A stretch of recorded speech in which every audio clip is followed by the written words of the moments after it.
اگر میں آج مر گیا ہوں تو کیا آپ نہیں مرو گے؟ اگر یہ آج مر گیا ہے تو وہ نہیں مرے گا۔ اگر آج اس کا جنازہ اٹھا ہے تو کل اس کا نہیں اٹھے گا۔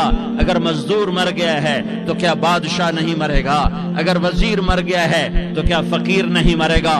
ہاں ہاں ہاں، سب کے لیے موت ہے، موت ہے، موت ہے۔ ایک طارق جمیل کی موت ہے، ایک زید عمر بکر کی موت ہے، اور ایک کل کائنات کو اللہ موت کی نیند سلانے والا ہے۔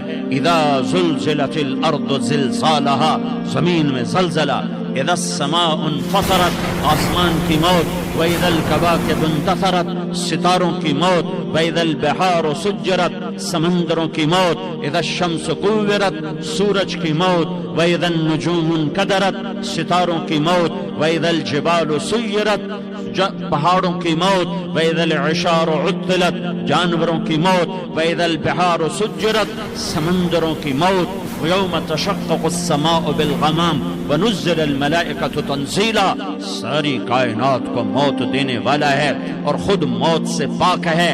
اس کا ایک ہی حبیب ہے محمد مصطفیٰ صلی اللہ علیہ وسلم۔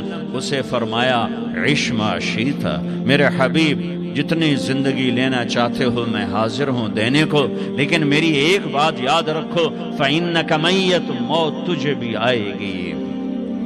میرے بھائیو، اللہ کو راضی کر لو، اللہ کو راضی کر لو۔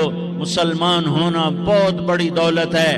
میں 6 بر اعظم پھرا ہوں، دنیا کے بادشاہوں سے ملا ہوں، مالدار فقیروں سے ملا ہوں، جنہیں اللہ کا نہیں پتہ، ان سے زیادہ درد مند انسان دنیا میں کوئی نہیں۔ جنہوں نے اللہ کو بھلا دیا ان سے زیادہ دکھی انسان کوئی نہیں۔ جنہوں نے اللہ کو بھلا دیا ان سے زیادہ ناکام انسان کوئی نہیں۔ اللہ کو پا لینے والا کبھی نہ ہارا، اور اللہ کو کھو دینے والا کبھی نہ جیتا۔ اللہ کو راضی کرنے والے کے مقدر میں ہار نہیں ہے، چاہے سولی پہ لٹک جائے، چاہے ٹکڑے ٹکڑے کر دیا جائے، چاہے آگ میں جلا دیا جائے، چاہے جانوروں کے آگے قیمہ کر کے پھینک دیا جائے۔ جس نے اللہ کو پا لیا وہ کبھی نہ ہارا، اس نے کچھ نہ کھویا، اس نے سب کچھ پایا۔ اور جس نے اللہ کو کھو دیا اس نے سب کچھ کھو دیا، سب کچھ لٹ